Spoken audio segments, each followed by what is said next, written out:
Bonjour à tous. Alors je vous fais une petite vidéo en préambule à la correction de- du sujet physique A de la banque PT 2025 sur la découverte du sujet et le travail que vous devriez faire, que je conseille en tout cas à mes étudiants de faire en début de DS ou en début d'épreuve de concours, qui consiste à vraiment prendre le temps pour lire tout le sujet avant de commencer. Alors pourquoi faire ça? Tout simplement parce que quand vous commencez une épreuve ou un DS, vous êtes reposé, vous avez la tête froide et c'est le meilleur moment pour comprendre la physique qu'il y a dans le sujet. Parfois dans les sujets, il y a des situations à modéliser, des situations nouvelles. Et c'est quand on a vraiment la tête reposée et pas encombrée par déjà plusieurs heures d'épreuve qu'on va être le plus à l'aise pour comprendre ce qu'il y a dans le sujet. La lecture aussi va permettre de repérer les questions entre guillemets faciles, parce qu'il n'y a jamais de questions réellement faciles, mais en tout cas distinguer les questions de cours, des questions d'application et les applications directes qui sont des choses qui sont plus accessibles, et puis aussi de repérer les parties qui vous plaisent. Souvent, un sujet de concours, il y a 4 ou 5 parties indépendantes sur des portions du programme différentes, et donc comme il est probable que vous n'arriviez pas à faire tout le sujet sur la durée de l'épreuve, les sujets sont conçus pour être longs, eh bien, c'est bien de repérer les parties que vous voulez faire en priorité. Et ça va vous permettre d'établir votre stratégie et votre programme sur le temps de l'épreuve. Voilà, il vaut mieux prendre 20 minutes, une demi-heure au début d'épreuve pour avoir bien compris le sujet et savoir quelles questions on va aller traiter, plutôt que de découvrir au fil de l'eau le sujet. Et ça va vous occasionner beaucoup moins de stress ensuite pendant l'épreuve, parce que vous dominerez le sujet. Vous saurez ce qu'il y a dedans et vous saurez ce que vous voulez aller chercher et traiter dans le sujet. Donc sans plus attendre, eh ben, on va prendre le sujet depuis le début, le lire et puis commenter un petit peu les questions. Et je vous donnerai un exemple sur moi, ma sensibilité et de surtout comment j'étais quand j'étais à votre place en tant qu'étudiant, la stratégie que j'aurais établie pour traiter ce sujet. Alors on commence.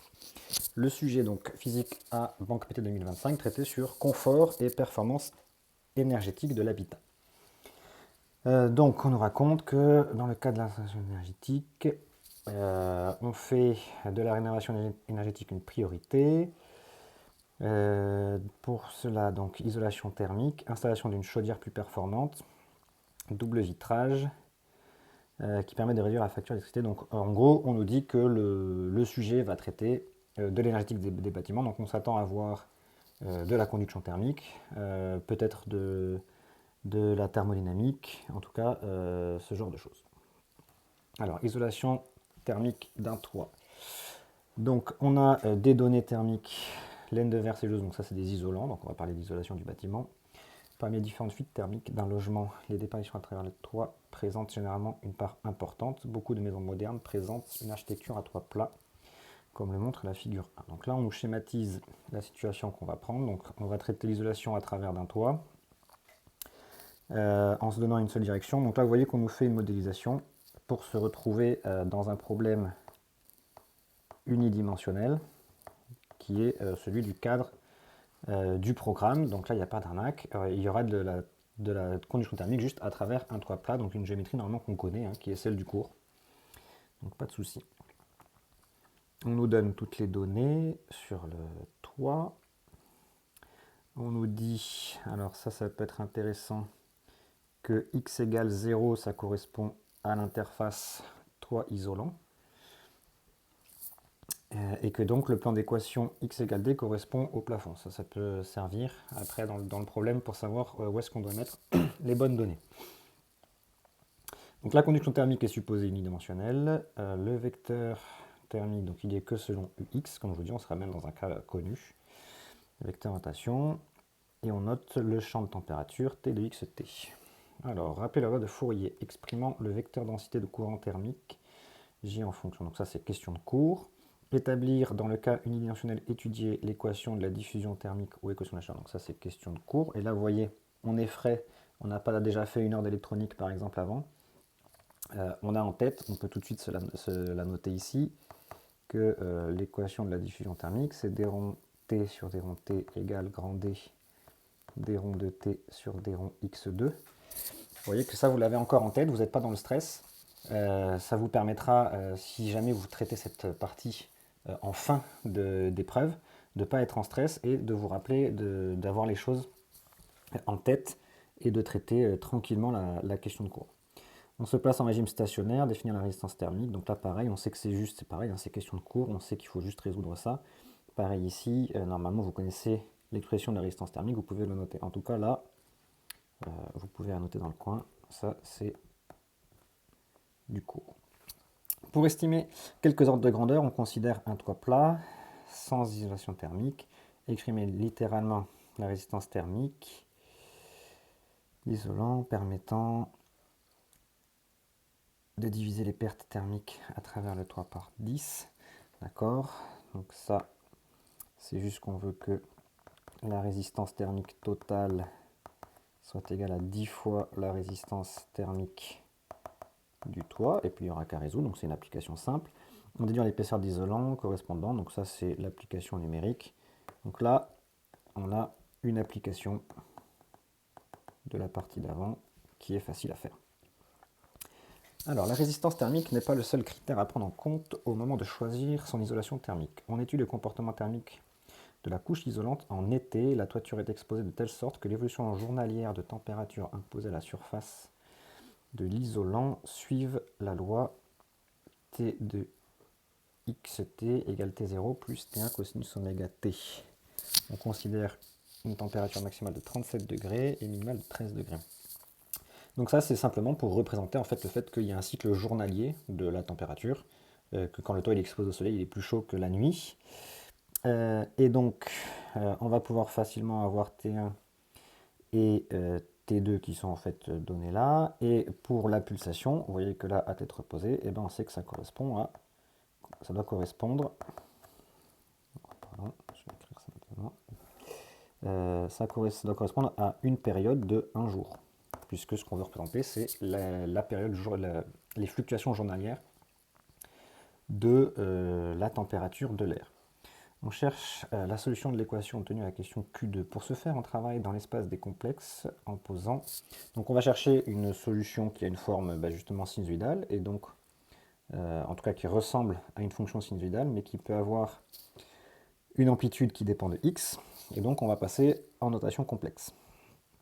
Déterminer l'équation différentielle satisfaite par la fonction f de x.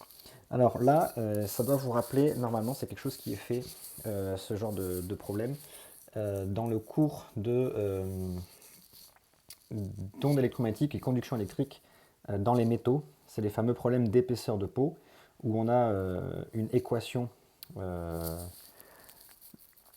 de propagation qui ressemble à l'équation de diffusion pour les champs électromagnétiques. Et on cherche un champ électrique qui a cette forme-là, et on montre que le champ électrique ne pénètre que sur une petite épaisseur dans le matériau. Et donc pour ce faire, en fait, on a des solutions qui mathématiquement s'écrivent un petit peu de la même façon que ce qu'on est en train de faire là. Et pour trouver l'équation différentielle sur l'amplitude complexe de l'onde, ce qu'il faut, c'est simplement injecter T bar de xt dans l'équation de diffusion.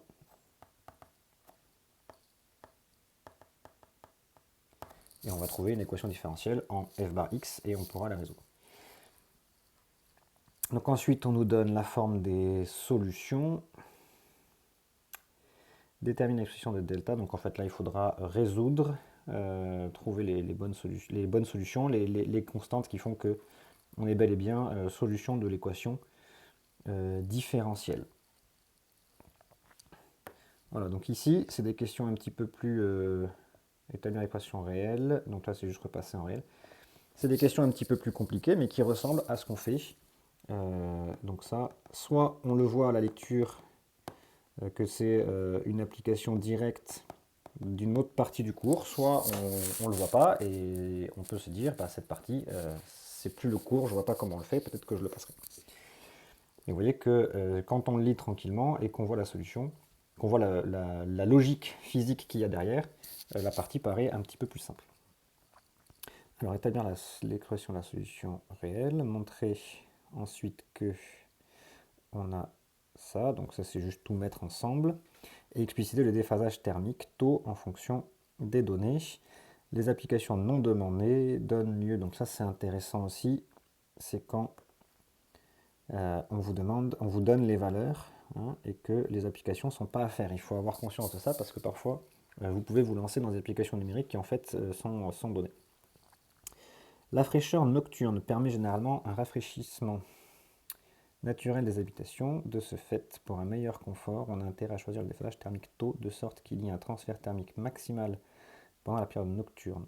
On admet que cette condition revient à avoir les températures, donc au niveau du toit et au niveau de l'isolant et au niveau du plafond, en opposition de phase.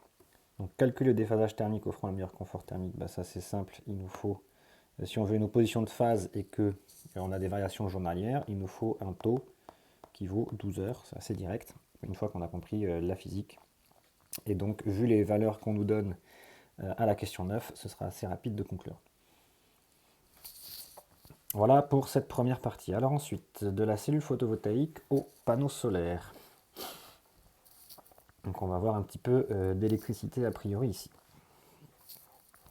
Alors on nous donne des choses sur différents panneaux photovoltaïques. Une cellule photovoltaïque est un composant électronique qui, exposé aux rayons solaires, produit de l'électricité. Elle est constituée de silicium dopé.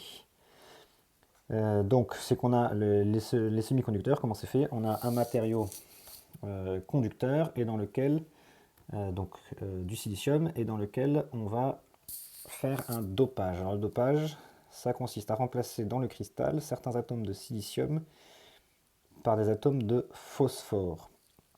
Ainsi, 4 électrons de l'atome de phosphore forment des liaisons covalentes avec l'atome de silicium, puisque le silicium est tétravalent. Et on a un 5e électron qui est donc libre de circuler. Donc le dopage N, le dopage N, il donne des électrons mobiles, alors que le silicium, lui, n'a pas d'électrons mobiles. Et le dopage P consiste à introduire à la place d'atomes de silicium des atomes de bore, qui donc ont 3 électrons de valence, donc il va y avoir 4 liaisons formées avec le silicium. Et du coup, on va avoir un déficit d'électrons, c'est-à-dire qu'il va y avoir un silicium voisin avec l'atome de bore qui lui n'a pas de liaison. Et donc on appelle ça des trous. Donc ça, le dopage P, ça crée des trous. Lorsque l'on met en contact une partie de silicium dopé N et une autre dopée P, dans un premier temps, les électrons libres, donc les électrons en plus qui ne sont pas dans la liaison, qui ont été apportés par les atomes de phosphore, vont diffuser vers la zone P, donc créant dans la partie N une zone chargée positivement, puisqu'il y a des électrons qui s'en vont, et dans la zone P, une zone chargée négativement. Ok, cette distribution de charge génère un champ électrique qui fait cesser cette diffusion. Ok, on obtient un composant à jonction Pn. La zone chargée est appelée zone de déplétion et on résume ainsi la situation. Donc on a les deux portions de silicium. Donc ici, ça c'est la zone d'OPN, ça c'est la zone d'OPP. Et on voit qu'il y a ici la fameuse zone de déplétion dans laquelle on a des charges qui apparaissent. Et on cherche à calculer le champ électrostatique dans la zone de déplétion. On prend comme modèle deux couches planes illimitées. La première couche comprise entre les plans X et 1, donc ça c'est la couche chargée positivement, et X égale 0 qui porte une densité volumique de charge uniforme positive, et la deuxième couche qui a ρ2 négatif. Préciser la condition littérale sur ρ1, E1, ρ2, E2 permettant d'assurer la neutralité électrique de l'ensemble de la zone de déplétion. Donc là, ce qu'il faut bien comprendre, hein, c'est qu'on n'a pas apporté de charge au matériau. Le matériau, il est complètement neutre puisqu'on a substitué des atomes de silicium par des atomes dopants, mais les atomes, ils sont neutres. Et donc, l'entièreté de la zone de déplétion est censée être neutre. Donc les charges portées par la partie chargée positivement doivent être égales, enfin opposées, exactement opposées aux charges portées par la couche chargée négativement. Donc là, c'est juste un bilan de charge et dire que les deux charges doivent être égales. En gros, ça, c'est juste une application de la conservation de la charge. Et en gros, donc dire que la charge Q1 qui est dans la zone chargée positivement doit être égale à moins la charge Q2 qui est dans la zone chargée négativement. Rappeler l'équation locale de Maxwell-Gauss et établir la forme intégrale associée. Donc là, pareil, vous voyez que l'intérêt de le lire au tout début, c'est que si on a peur de ne pas s'en rappeler, on se note tout de suite que Maxwell-Gauss, c'est que la divergence de E, c'est ρ sur epsilon 0, et puis comme ça, on l'a en tête, et quand on arrivera là-dedans, ce sera vite fait. Donc là, on est sur des questions de cours. Précisant en justifiant votre réponse la direction du champ électrostatique créé par cette distribution de charge, ainsi que là où les variables. Voilà, donc là, on nous demande de faire l'étude des invariances et symétries. Donc clairement, on sent qu'on va appliquer le théorème de Gauss très bientôt, surtout qu'on nous a demandé l'équation de Maxwell-Gauss juste avant. On admet que le champ électrostatique à l'extérieur de la zone de déplétion est nul et que le champ est continu aux différentes interfaces déterminées E de M en tout point. Voilà, donc là, c'est juste application du théorème de Gauss et le terrain est déjà préparé par la question précédente. Donc ça, c'est quand même une partie, encore une fois, très proche du cours, même si c'est peut-être pas une géométrie que vous avez forcément traitée dans le cours ou en TD. On sent que ça va se résoudre comme ça. Tracer le graphe représentant la norme de E de M en X, donc là c'est juste une application, et expliquer brièvement pourquoi ce champ électrostatique fait cesser la diffusion. Alors là, comme ça, de but en blanc, je ne sais pas, mais peut-être que quand on aura la forme du champ, ce sera évident que le champ génère des forces sur les charges qui font que ça va arrêter la diffusion. Mais donc là, il va y avoir de l'analyse à faire une fois qu'on aura répondu à la question 13 et 14. Donc ça, c'est-à-dire que ces questions-là, on saura vraiment les faire que si on a réussi à résoudre ce qu'il y a avant. Un panneau solaire est composé d'une association de cellules photovoltaïques générant un courant et une tension continue. On représente sur la figure 3 la caractéristique tension-courant du panneau photovoltaïque en convention générateur pour différentes valeurs du flux solaire incident. Ce panneau comprend tant de... Ok, donc ce qu'il faut comprendre, du coup, c'est que les panneaux solaires, ils n'ont pas le même mode de fonction, enfin, pas la même caractéristique en fonction de l'irradiation, de l'irradiance qu'ils reçoivent. Hein. Donc, on imagine que un panneau solaire, il est capable de fournir plus de puissance électrique quand il fait plein soleil que quand il fait nuit ou que quand il fait gris. Donc, on n'est pas surpris d'avoir plusieurs courbes. Donc, voilà les différentes courbes pour les panneaux photovoltaïques. Et le graphique fait apparaître un réseau de courbes isopuissance régulièrement espacées de 5 watts. Alors ces courbes isopuissantes, c'est ici les courbes en pointillés, c'est des courbes isopuissance électrique que peut donner le panneau photovoltaïque. Préciser l'expression mathématique I égale F de U d'une courbe isopuissance et commenter leur forme sur le graphique. Bon, ben là, on se rappelle que la puissance électrique, c'est simplement U fois I. Et que donc, si on est en isopuissance, alors, c'est qu'on a I qui est égal à P sur U. Et donc, on a des hyperboles décroissantes. Et c'est bien ce qu'on a ici, hein, des courbes de la forme 1 sur X. Je peux en passer une comme ça. Et ça ressemble à une courbe en 1 sur X. Et vous voyez que pour l'instant, on n'est pas fatigué, on est en train de découvrir le sujet. C'est facile de comprendre ces courbes-là. Alors, on branche en sortie de ce panneau solaire un conducteur ohmique de résistance R, justifié qualitativement que la puissance électrique fournie par le panneau à ce conducteur ohmique passe par un maximum pour une valeur particulière de R, notée R étoile. Pour le panneau étudié, donner la valeur. Alors, là, il faut étudier les courbes et comprendre qu'on peut avoir une puissance maximum. Alors effectivement, si je regarde une courbe de fonctionnement en particulier sur l'analyse, ici, hop, pour une irradiance donnée, vous voyez que pour le fonctionnement de ce panneau, on peut croiser plusieurs courbes isopuissance.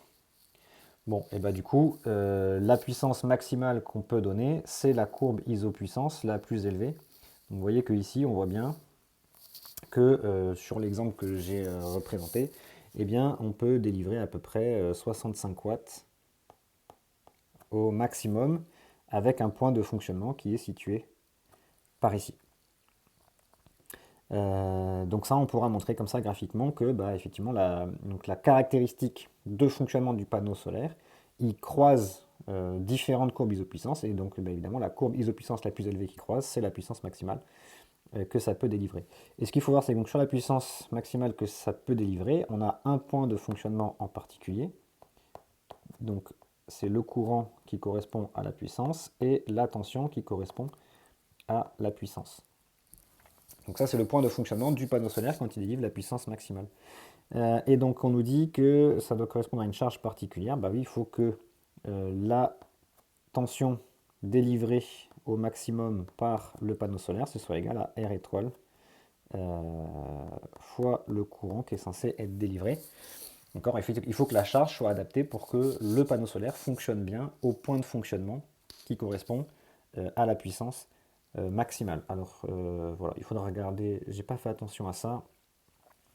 Sur la courbe, là, pour comprendre, j'ai pris n'importe quelle courbe de fonctionnement, là que j'ai repassé en rouge. Et dans la question, il faudra faire attention, c'est la courbe là que je vais mettre en bleu, c'est sur cette courbe-là qu'il faut faire l'analyse. Donc je pourrais tout de suite noter ici, donc en fait la puissance maximale c'est 85 watts. Et au moment où on fera la question, on pourra aller lire le courant et la tension à laquelle ça correspond et calculer R étoile.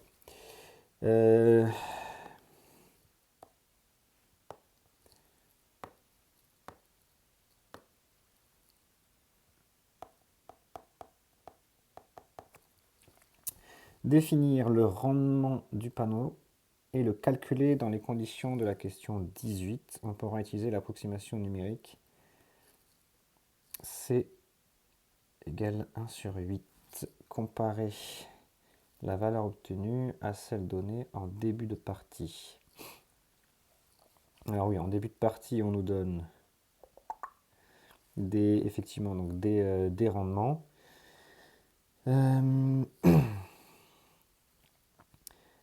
Et le rendement, qu'est-ce que ça va être la puissance solaire reçue, le rendement, c'est la puissance solaire, pardon, ça c'est le rendement, c'est la puissance qui nous intéresse, donc c'est la puissance électrique sur la puissance qui permet de générer la puissance qui nous intéresse, et donc c'est le flux solaire reçu. Sachant que le flux solaire, ça va être l'irradiance, donc ici les fameux 1 kW par mètre carré,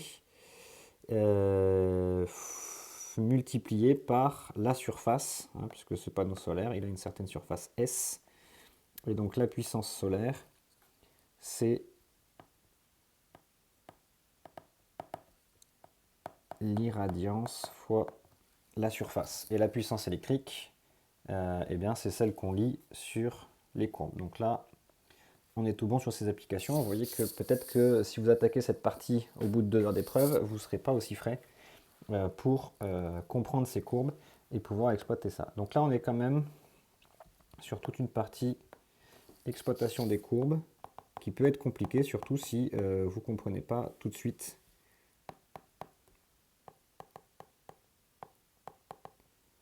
les abacs que l'on vous donne.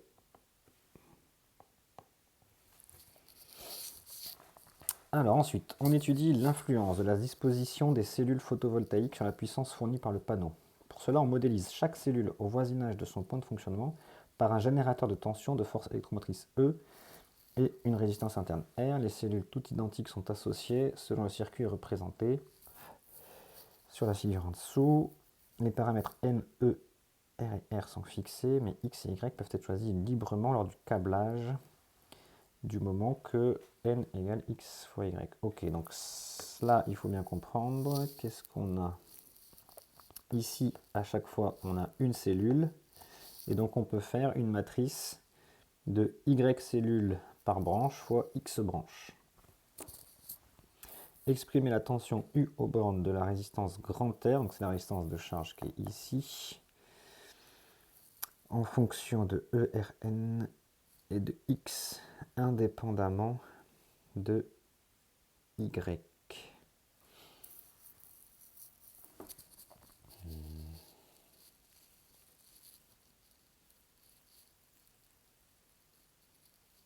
Alors je pense que Y va quand même intervenir là-dedans, mais qu'il faudra penser que Y c'est grand N sur X, et que donc on pourra faire disparaître Y, parce qu'a priori là il va falloir certainement appliquer des lois d'émail hein, pour essayer de déterminer U.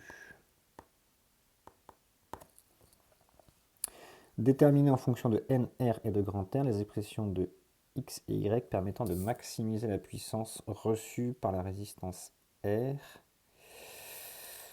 Alors là, il faudra exploiter, vu qu'ici on exprime U et qu'on a une résistance R, on va sans doute devoir exploiter que la puissance c'est U2 sur R et qu'on va sans doute pouvoir montrer que on passe par un maximum en X et en Y. C'est ce que je vois là. Après, là, c'est vraiment une question, c'est des questions d'application plutôt difficiles, parce que vous voyez qu'on ne peut pas facilement intuiter les résultats et qu'il va falloir se mettre les mains dans le cambouis pour faire les calculs. Dans le cas de la question 21, déterminer en fonction de E, R et N la puissance P max fournie à la résistance R ainsi que la puissance PJ dissipée par effet Joule dans les N résistances. Commenter.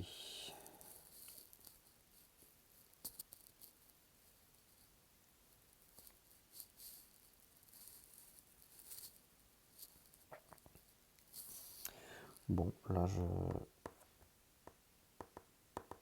on va quand même se noter que la puissance par effet Joule, c'est RI carré.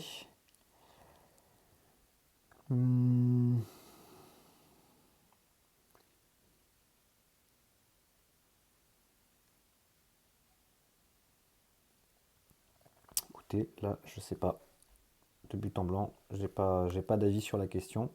En tout cas, ici, vous voyez que c'est vraiment des applications assez avancées. On peut se noter comme des applications difficiles et que il y a quand même il va y avoir des calculs, des choses un peu compliquées à voir. Ce qui nous amène maintenant à la partie 3. Conversion continue alternative, nécessité d'un onduleur. Donc on rappelle quoi, donc la fréquence du réseau EDF et puis quelques valeurs numériques. Donc on va sans doute avoir des applications numériques à discuter. Le panneau solaire délivrant un courant et une tension continue, il est nécessaire de réaliser une conversion continue alternative en vue du comptage au réseau EDF.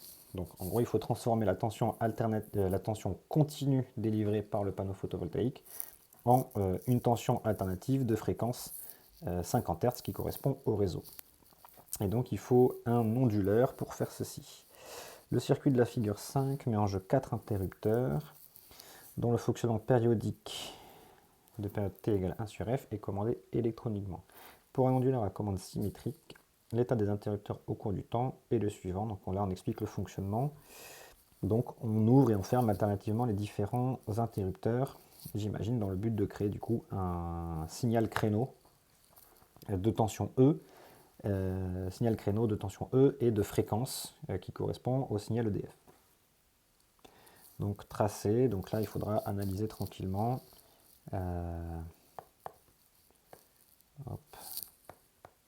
Quand on fera la question, analyser tranquillement la séquence pour faire le graphe. Mais ça n'a pas l'air d'être quelque chose de très compliqué. Vous voyez que on peut tout de suite voir si on ferme le circuit comme ça, on va avoir U de T qui vaut E, alors que si on câble le circuit comme ça, par exemple, je ne sais pas si c'est ce qui est fait dans la chose, on aura la tension qui vaut moins E. Et du coup,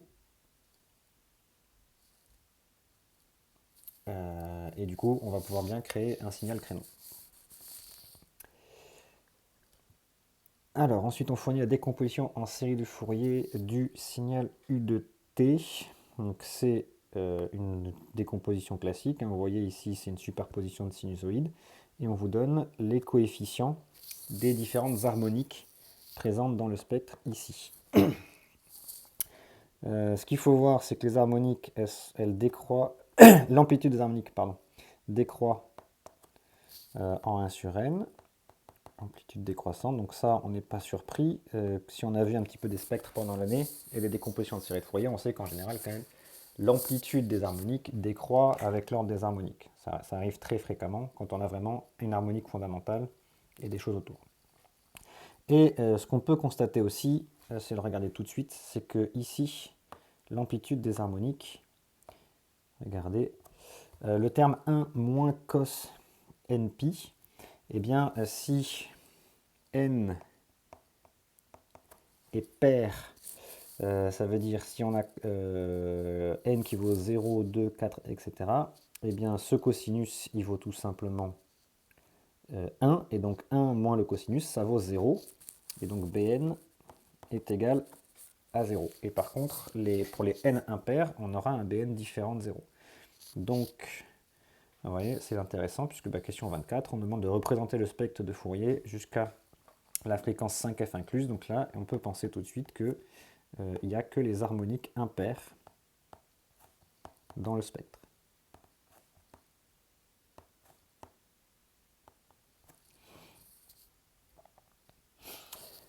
Alors, si on veut coupler la tension au réseau, il convient d'avoir la tension la plus sinusitale possible. Donc là, ce qu'on vient de voir avec cette petite analyse, c'est qu'effectivement, on va avoir des harmoniques dans le signal, les harmoniques impaires, parce que tout simplement, on a un signal créneau. Et donc, si on va avoir un truc plus sinusoïdal, on peut améliorer le fonctionnement de l'onduleur en opérant une commande décalée des interrupteurs selon le tableau 1, la durée taux, etc. D'accord, donc on va avoir un système un petit peu plus compliqué. Donc là, intuitivement, ça va être compliqué de voir ce qu'on a, mais donc on aura a priori une tension un petit peu différente. Dessiner le circuit électrique équivalent dans les différentes configurations du tableau et tracer la courbe. D'accord, donc là, il faudra vraiment regarder ce que ça donne.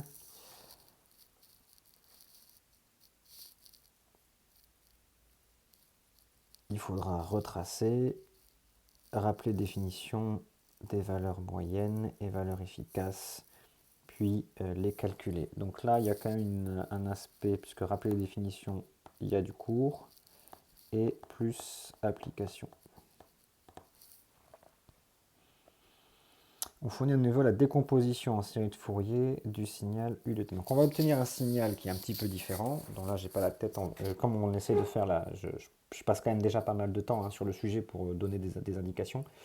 Mais on essaie quand même de faire la lecture rapide, donc je ne vais pas analyser tout de suite et essayer de voir la forme du signal que nous donne cette table de commande de l'onduleur. Par contre, ce qu'on voit, c'est qu'on va avoir un signal différent, et on va avoir une décomposition en série de Fourier différente.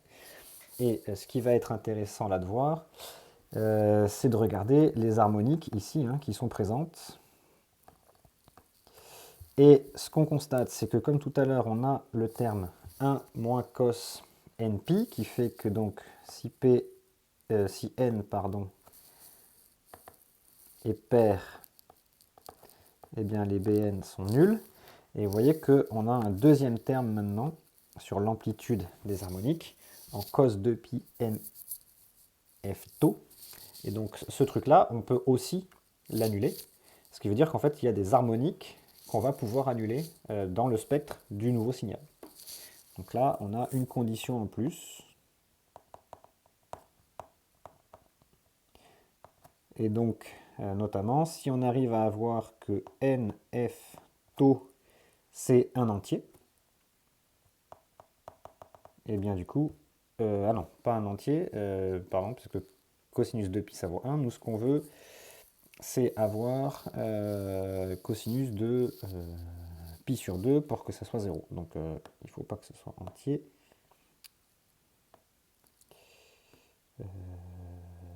Pardon. Donc non, la condition, c'est si on arrive à avoir 2pi nf tau qui est égal à pi sur 2 modulo pi, eh bien, on a ces harmoniques qui auront une amplitude nulle, et donc c'est des harmoniques qui seront en moins dans le spectre. Donc, il faudra voir ça ici, si ça a une influence dans la question 27. Et ensuite, déterminer littéralement puis numériquement la plus petite valeur de taux permettant d'éliminer la première harmonique.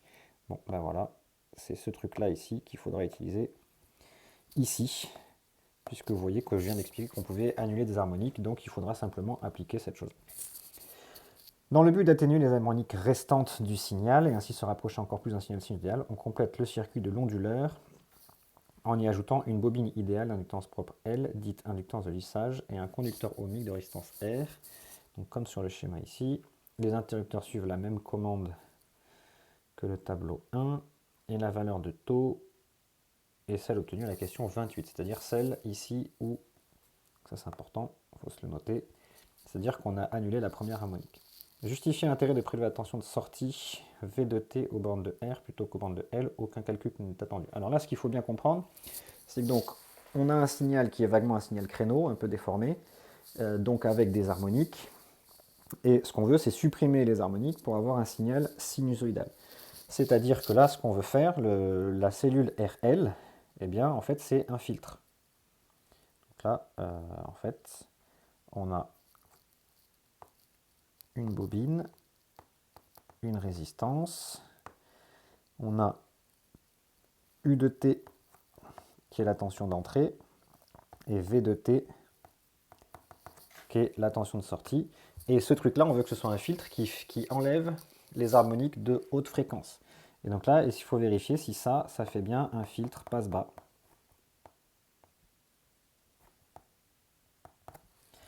Voilà, donc ici, il faut faire simplement l'analyse haute fréquence, basse fréquence, avec les schémas équivalents, du filtre RL, pour montrer que en fait, il faut prendre aux bornes de la résistance R pour avoir l'effet passe-bas et bien supprimer des harmoniques. Établir la fonction de transfert en régime harmonique. Bon voilà, on disait que c'était un filtre, donc on établit la fonction de transfert. Si jamais j'avais pas capté que c'était un filtre, et bien en lisant la question 30, je comprends la question 29 et je comprends ce qu'on nous demande de faire. Déterminer la fréquence de coupure, etc. Donc ça, c'est facile. On est là vraiment, on est sur des questions de cours, hein, puisqu'on fait juste un filtre RL. À résistance R fixée, justifier qualitativement que le choix de l'inductance de lissage L résulte d'un compromis. Que risque-t-il de se passer si L est trop petite, trop grande? Donc là, il faudra discuter sur les spectres en fait de la position de FC.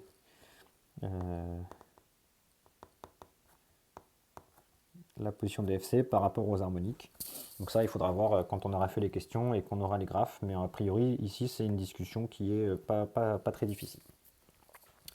On impose à la tension de la sortie V de T les cahiers des charges suivantes. La composante fondamentale ne doit pas être atténuée de plus de 4 décibels et la première harmonique non nulle doit être atténuée de plus de 14 décibels. D'accord, donc ça c'est pour bien placer effectivement la fréquence de coupure. Si l'on choisit la fréquence de coupure égale à la fréquence de la composante fondamentale, vérifiez que le cahier des charges est respecté. Donc ce qu'on sait, c'est qu'à la fréquence de coupure, le gain en décibels, ça il faut se le noter, hein, le gain en décibels à la fréquence de coupure, c'est moins 3 décibels. Hein, c'est la définition de la fréquence de coupure. Donc effectivement, déjà si on met FC sur la fondamentale, on aura bien une atténuation de 3 décibels, et donc on est bon pour la première composante ici, puisque on veut moins de 4 décibels. Et ensuite, il faudra vérifier que ça nous amène bien à plus que 14 décibels pour la première harmonique. Et donc ça, il faudra voir quelle est la fréquence de la première harmonique présente. A priori, on a un filtre du premier ordre, et donc il faudra voir si ça nous donne bien un gain supérieur à 14 décibels comme attendu.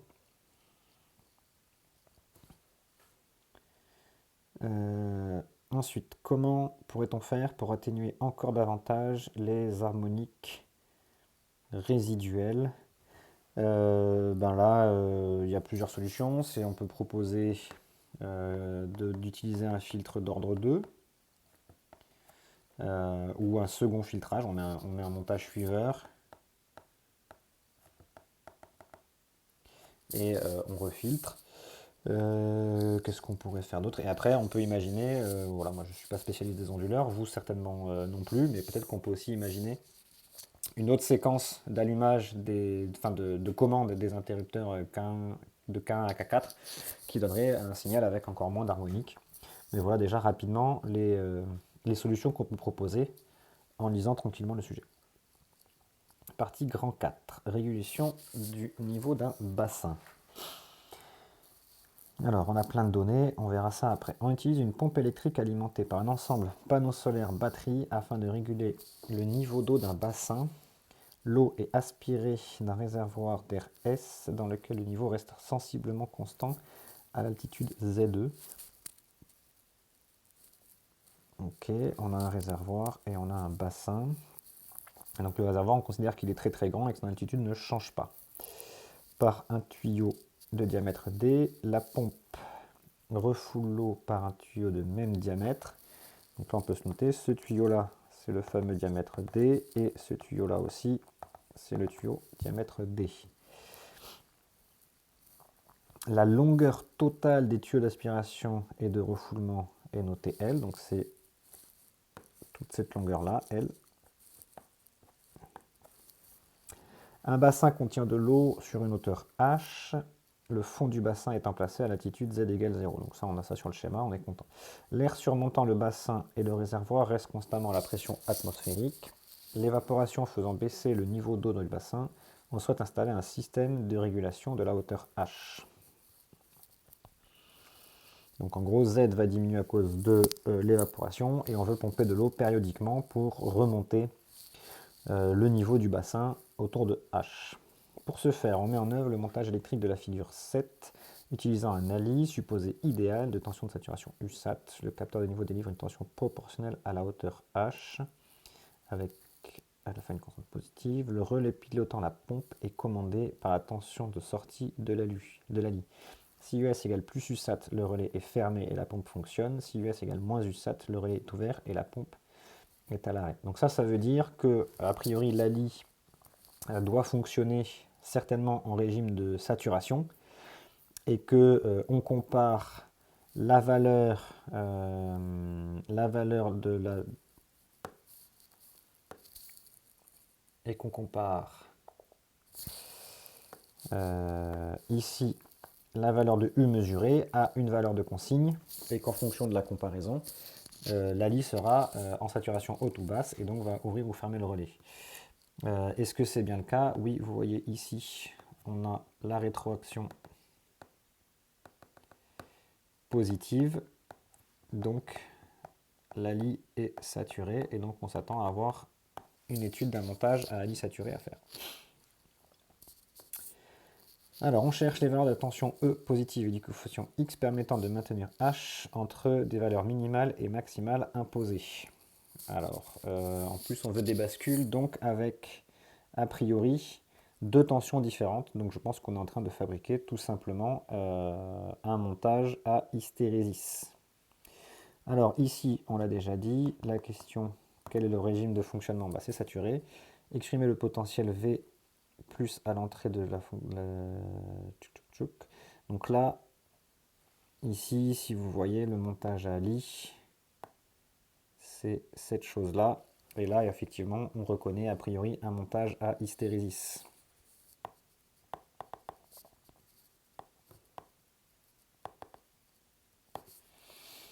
Donc ici, c'est simplement ce qu'on est en train de faire. Là, c'est les questions de cours sur le montage à hystérésis. Donc ça, on sait faire. Exprimer V+, on fait une loi des nœuds en termes de potentiel. À la borne plus, étudier la valeur de la tension. Donc loi des nœuds en potentiel. Étudier la valeur de la tension en fonction de celle de UC. Déduire la représentation graphique faisant apparaître les valeurs remarquables. Donc là, il faudra faire toute l'analyse. Ici, c'est le cours sur le comparateur. Normalement, un montage que vous maîtrisez. Expliquer en quelques phrases en quoi ce montage est susceptible de réaliser les régulations souhaitées. Donc là, on comprend le fonctionnement. C'est si H devient plus petit que H min, c'est-à-dire la hauteur minimale souhaitée, eh bien on a une bascule qui déclenche la pompe.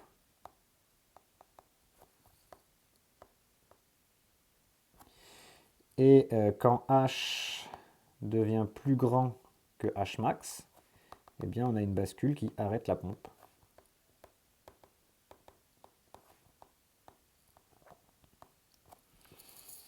et donc on va bien faire la régulation. Déterminer le système d'équations littérales que doivent satisfaire les paramètres E et X afin d'assurer cette régulation. Donc là, c'est vraiment l'application numérique. Hein, ah non, d'équations littérales. Bon, bah, c'est les trucs qui sont là. Et là, il faut adapter. Ça veut dire qu'il faut adapter les tensions de basculement, qu'on appelle VB dans le cours, aux valeurs de Hmin et Hmax. Sachant hein, que H est relié aux tensions hein, avec l'équation U égale alpha H.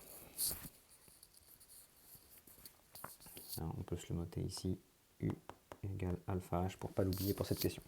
Calculer les valeurs, donc là, application numérique. On désire remplir le bassin avec un volume dV. Donc là, on avait toute une partie juste sur le comparateur hystérésiste. J'ai l'impression qu'on va passer à autre chose. On néglige dans un premier temps les pertes de charge. Donc on va passer à de la mécanique des fluides maintenant.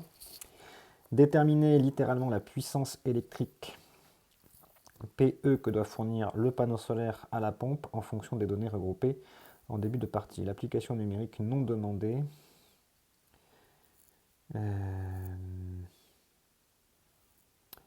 Donc, on demande un certain débit. Accélération. Ah, est-ce qu'on a un rendement de la pompe? J'imagine que c'est ça aussi qu'il nous faut. Oui, et rendement électromécanique.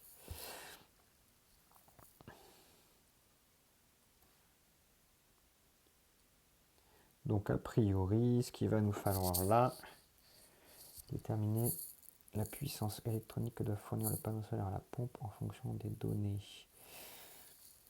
Alors, il n'en tient pas compte des pertes de charge. Donc là, a priori, il va falloir faire Bernoulli, appliquer le théorème de Bernoulli généralisé pour connaître la pression de pompage nécessaire et ensuite appliquer le fait qu'il y ait un rendement de la pompe et donc ça va nous donner la puissance totale avec laquelle il faut alimenter la pompe la puissance électrique donc qui vaudra ça. Donc ici c'est une question de Bernoulli généralisée.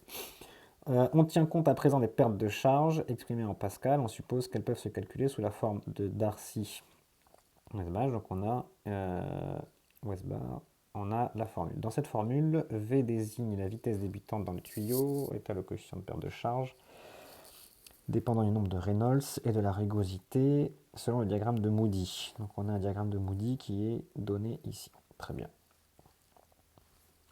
Rappelez la définition du nombre de Reynolds ainsi que sa signification physique, puis le calculer numériquement. Donc ici, petite question de cours, avec Reynolds donc, qui est ρ V,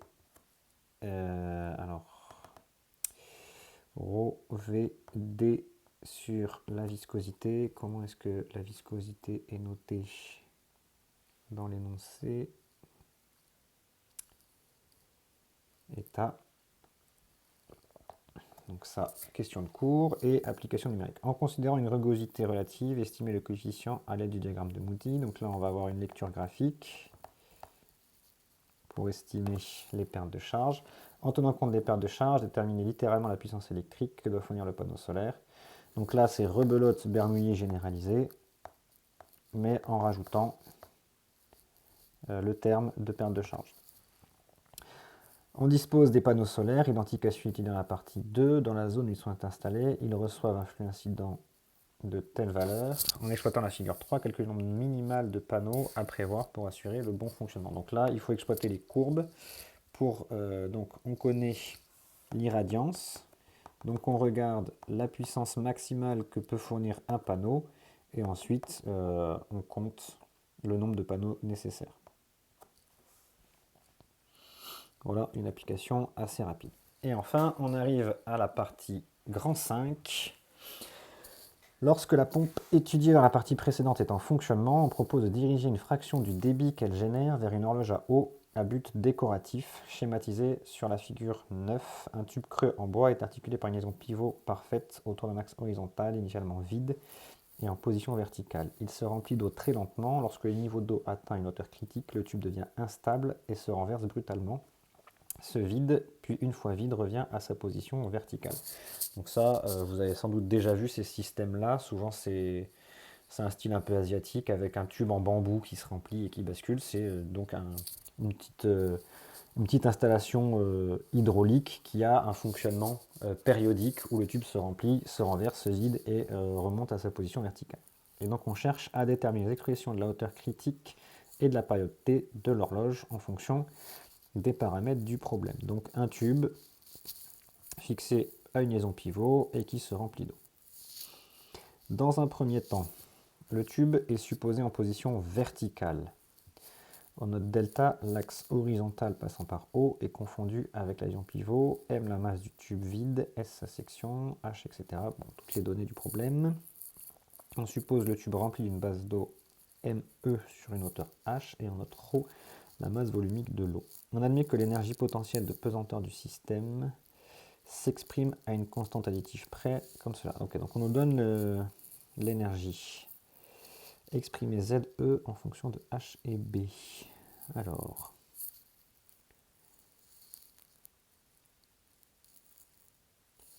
H la hauteur, qu'est-ce que c'est? C'est quoi la différence entre Z2 et H?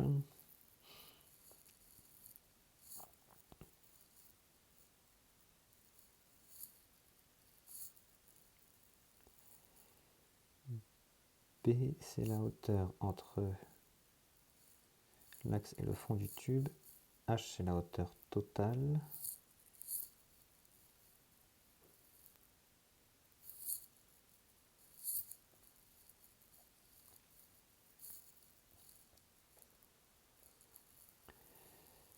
Et Z2, ah ok, l'altitude du centre d'inertie de la masse d'eau.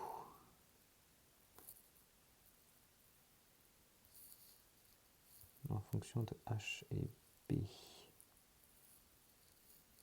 Ok, donc là, ça va être, ça peut être un peu de géométrie. C'est simplement que donc la masse d'eau, c'est juste ici sur la hauteur H.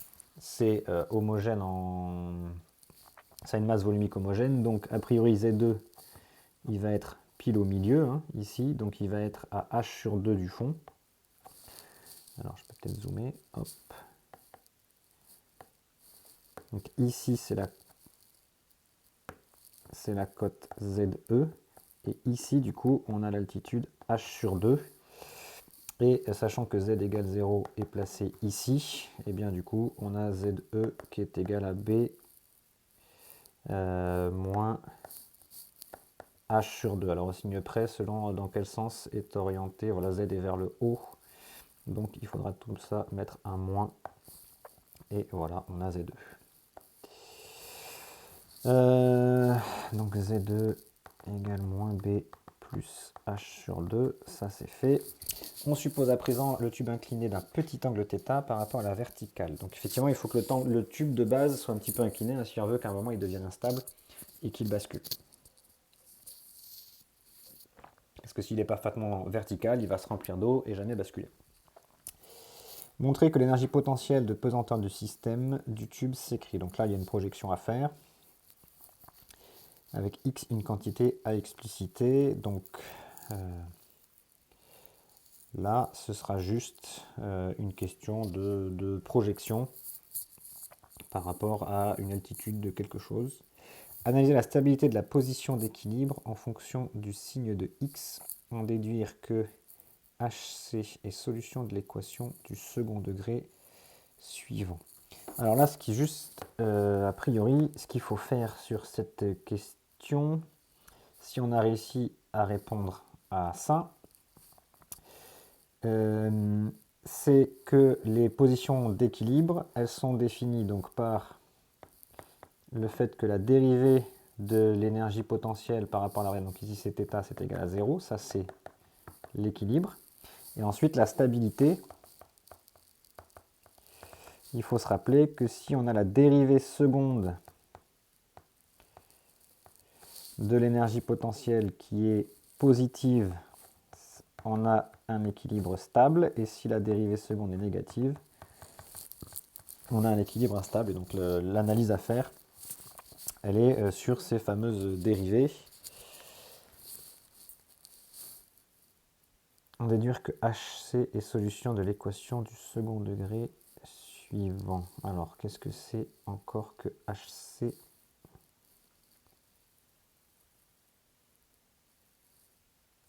On cherche à déterminer les expressions de la hauteur critique HC. Ok, alors je pense que du coup, effectivement, ce qu'on va avoir, c'est que X dépend de H, et que du coup, le signe de X, donc signe de X, va dépendre de H. Et en fait, il va falloir, avec ceci, calculer la dérivée seconde, qui doit certainement ressembler à ça. Et du coup, le passage d'une position stable à une position instable, c'est quand la dérivée seconde s'annule, et ça doit correspondre à cette équation différentielle. Donc ensuite, résoudre l'équation précédente afin d'exprimer la hauteur critique Hc. Bon, on a une équation du second degré, donc ça, on trouvera une solution. Exprimer ensuite la période t en fonction de S, Hc et du débit volumique supposé constant. Donc là, c'est pas compliqué, il faudra juste calculer le temps qu'il faut pour que la hauteur d'eau atteigne Hc. Attends. Pour que H donc, passe de 0 à Hc. Si le tube est trop lourd, que risque-t-il de se passer? Proposer une condition littérale simple permettant d'assurer le bon fonctionnement de l'horloge à eau. Oui, donc dans les conditions de basculement, il y a la masse du tube et la masse de l'eau. Si le tube est trop lourd, il peut se passer que le fait qu'on le remplisse d'eau, a priori, ne change pas la position d'équilibre. Puisque vous voyez que ici, on a la masse qui intervient. Et donc si le tube est trop lourd, on peut tout simplement ne pas avoir de solution pour le changement de stabilité, et donc avoir en fait un tube qui est toujours stable et qui va juste déborder en eau. Et donc, a priori, à voir après quand on fera la correction, mais il est possible que la condition qui permet d'assurer un bon fonctionnement, c'est tout simplement, et il faut qu'on ait le delta de l'équation du second degré de l'équation 10,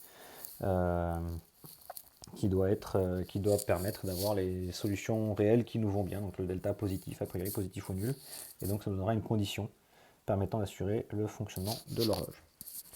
Voilà, alors ça nous finit la lecture du sujet. Maintenant, on va faire un petit bilan de cette lecture.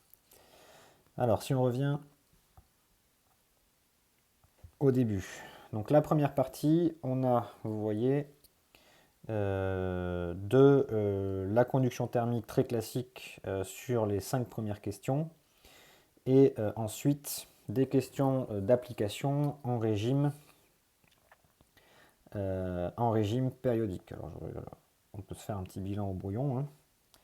Donc, question 1 à 5, c'est de la conduction thermique. Tout ce qu'il y a de plus classique. Et question 5 à 10, c'est du régime sinusoïdal forcé.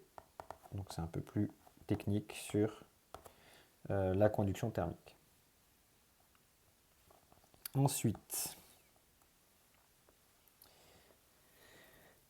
sur les photovoltaïques, des questions au début, c'est vraiment du cours sur établir un champ électrique. Donc question 11 à 14, même ici jusqu'à 16, c'est l'analyse. Donc ça, c'est application du théorème de Gauss, et après on passe sur les courbes. Donc question 11-16.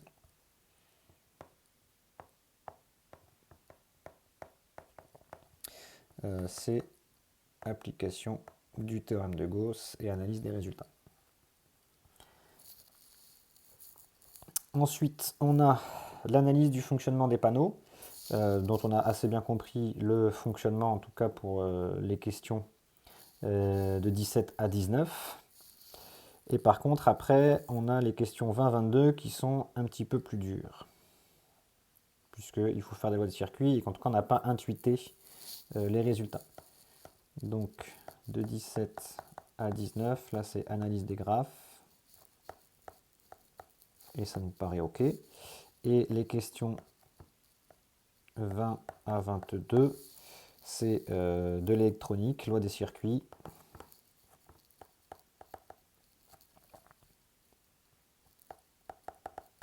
Et là, on se pose la question de savoir si c'est facile ou pas.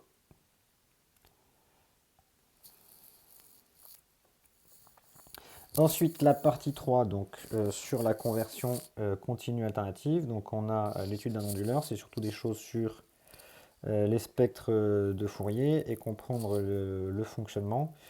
Toute cette partie, c'est un petit peu, on tourne en rond, c'est toujours les mêmes questions. On trouve un graphique, on analyse le spectre et puis on fait un filtrage. Là, si on a compris le fonctionnement de l'onduleur, c'est quelque chose qui peut aller assez vite. Donc des questions, mais c'est vraiment une des applications. Il faut se plonger dans le sujet. Donc ça va des questions 23 à 33.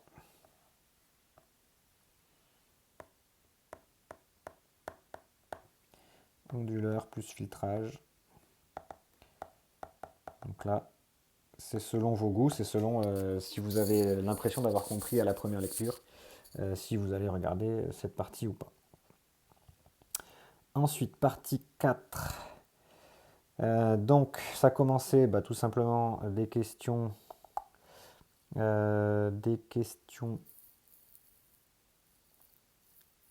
34 à 39, c'est le montage à hystérésis et l'analyse du montage à hystérésis.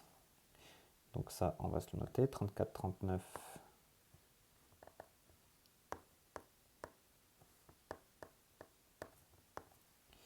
C'est le montage à hystérésis.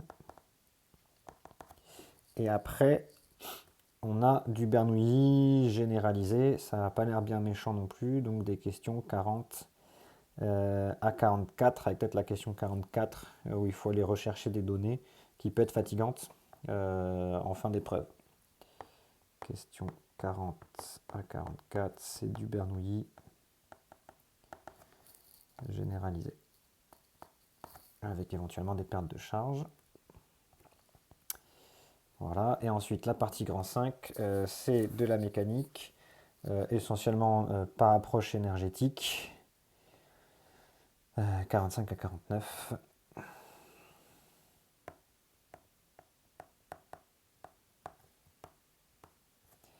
La méca par approche énergétique pour repérer des positions d'équilibre stable ou instable. Voilà. Et donc là, après, il se pose la question. Donc évidemment, là, j'ai mis beaucoup de temps, plus de temps que ça ne vous prendrait, vous, à le lire par vous-même et à noter. Mais vous voyez, l'intérêt, c'est que on a quasiment tout compris, répondu à presque tout, sans rentrer dans les détails, mais on sait comment aborder chaque question. Et on a des idées des résultats, et on a des idées des dépendances, des différentes choses.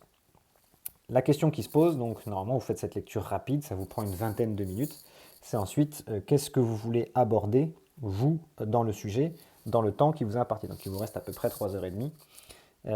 Et là, ça c'est votre connaissance de vous-même, hein. Vous savez, grâce à vos 2 ans d'études en classe prépa, ce que vous êtes à peu près capable d'accomplir en 4 heures d'épreuve. Typiquement, moi, quand j'étais à votre place, je sais que j'arrivais, à cause de ma vitesse d'écriture et du fait que j'essaie d'être extrêmement rigoureux dans mes réponses, quand j'arrivais à la moitié d'un sujet, j'étais content. Et donc là, il faut choisir ce que vous aimez. Moi, je pense que je commencerai tout simplement par le début du sujet ici. Je ferai ça en premier, puisque les premières questions mettent vraiment en confiance parce que c'est des pures questions de cours sur la conduction thermique et que les questions suivantes, c'est une méthode qu'on connaît dans le cours et on voit comment aborder les choses et on a même compris la question d'application sur les déphasages thermiques à la toute fin sur les questions 10. Voilà. Et ça, il faut aussi se dire, s'estimer, je pense que ça prendrait peut-être 1 heure de faire ça, voire un peu plus.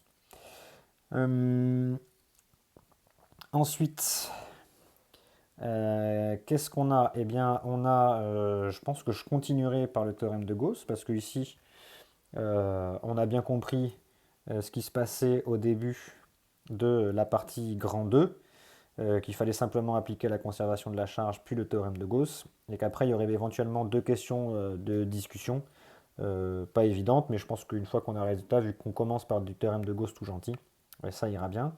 Et on a bien compris le fonctionnement ici des panneaux photovoltaïques, donc vraiment pas de raison de ne pas se lancer dans ces premières questions. Donc pareil, ici je me dirais que je m'attaque à cette partie-là en deux, et peut-être aussi que ça me prendrait une heure, éventuellement un petit peu plus. Les questions suivantes. Je ne suis pas sûr d'avoir très bien, de pouvoir intuiter facilement ce que va en donner ici la modélisation électrique du circuit. Ça n'a pas l'air bien méchant, mais à première vue, c'est pas là-dessus que je vais me sentir le plus à l'aise. J'ai plutôt l'impression ici que je peux gagner des points, en tout cas en début de partie sur l'onduleur, puisque j'ai assez bien compris le problème de décomposition en série de Fourier et le problème qu'on faisait un filtrage par la suite. Donc cette partie, elle a l'air assez technique en plus, assez compliquée. En termes de stratégie aussi par rapport au concours, il faut montrer qu'on sait faire des choses un petit peu décalées par rapport au cours et puis qui peuvent montrer qu'on a une bonne maîtrise et qu'on a bien approprié le sujet. Cette partie me semble assez intéressante. Donc moi, selon mes goûts et ce que je comprends, je pense que je tenterai de faire cette partie ici sur l'onduleur. Et ensuite, voilà, donc en 3, je me mettrai ça. Et je sais aussi que j'aurais très envie de traiter ici le début de la partie 4 sur la régulation du bassin, puisque j'ai reconnu un montage à hystérésis au début, donc ça je sais que ça va être tout gentil. Et après, il y a des questions avec Bernoulli. Alors quand on est fatigué, Bernoulli, on peut se mélanger les pinceaux. C'est peut-être pas idéal de le faire à la fin, mais je sais que c'est aussi ce que j'aurais envie d'attaquer par la suite. En tout cas, au moins la partie ici, sur le montage à hystérésis. Et à vrai dire, dans ma stratégie, je ferai peut-être d'abord la partie 3, d'abord le montage à hystérésis, parce que c'est des choses qu'on maîtrise, et en 4, plutôt la partie sur l'onduleur. Et ensuite, ici, c'est si jamais il reste du temps. Mais clairement, c'est ce que j'ai envie de faire en dernier. A priori, c'est comme ça que j'ai envie d'attaquer les choses, et je sais que je serai content déjà si j'arrive à faire toute cette première partie et que j'arrive à faire cette partie-là en plus. Je sais que j'aurai à peu près fait la moitié du sujet et que c'est à peu près le temps que c'est à peu près ce que j'aurais été capable de faire en tant qu'étudiant et et je serai content parce que je sais que j'ai choisi les parties sur lesquelles je suis le plus à l'aise et où j'ai le mieux compris les choses. Donc c'est un petit bilan vous voyez, il est intéressant de le faire pour vous. Là-dedans, il y a sans doute aussi, vous, que si vous faites votre propre lecture du sujet, il y a peut-être aussi des parties sur lesquelles vous allez passer complètement à côté. Et vous voyez, c'est pas grave de se dire, bah, cette partie, je ne vois pas du tout comment on l'a fait et je ne vais pas la traiter. Parce que si vous faites le bilan, vous aurez toujours au moins de quoi travailler pendant 4 heures durant l'épreuve. Et surtout, l'important, ce sera d'avoir priorisé les parties que vous allez traiter et d'avoir pris le temps de bien lire le sujet au début pour avoir compris la physique et avoir déjà une idée des résultats vers lesquels il faut aller, et aussi une idée des méthodes. Le fait d'avoir lu tout le sujet, vous voyez qu'il y a quelques questions où je ne savais pas trop comment faire, et en lisant les questions suivantes, euh, ça m'a confirmé. Typiquement, quand j'ai cru reconnaître un montage à hystérésis, on voit avec les questions suivantes euh, que c'était euh, que c'était bien le cas. Il y a aussi un moment, bah, typiquement la partie sur l'onduleur. Ici, on n'est pas sûr de ce qu'on fait.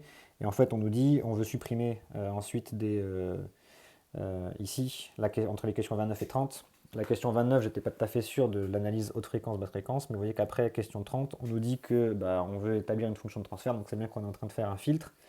Et donc d'avoir lu les choses au début, ça m'a complètement rassuré sur la partie et sur le fait que j'avais compris ce qu'il fallait faire ici sur les questions 29 à 31. Alors que si je fais ça au bout de 3 heures d'épreuve, eh ben, j'aurais pas cette lucidité-là. Donc, conclusion, lisez tranquillement les sujets à tête froide pour comprendre la physique et établir vos stratégies. Repérez les questions faciles, les questions qui vous plaisent. Repérez les stratégies pour répondre aux questions. Et ensuite, établissez-vous votre programme pour exploiter au mieux le temps que vous avez pendant les 4 heures d'épreuve. Ça vous donnera moins de stress parce que vous saurez quoi faire et parce que vous aurez des clés de compréhension et des clés de vérification de vos résultats. Voilà. Donc l'important, c'est de dominer le sujet. Ne vous laissez pas vous dominer par le sujet. Lisez complètement le sujet, ne le découvrez pas au fur et à mesure et traitez les questions qui vous plaisent en priorité et sur lesquelles vous vous sentez le plus à l'aise.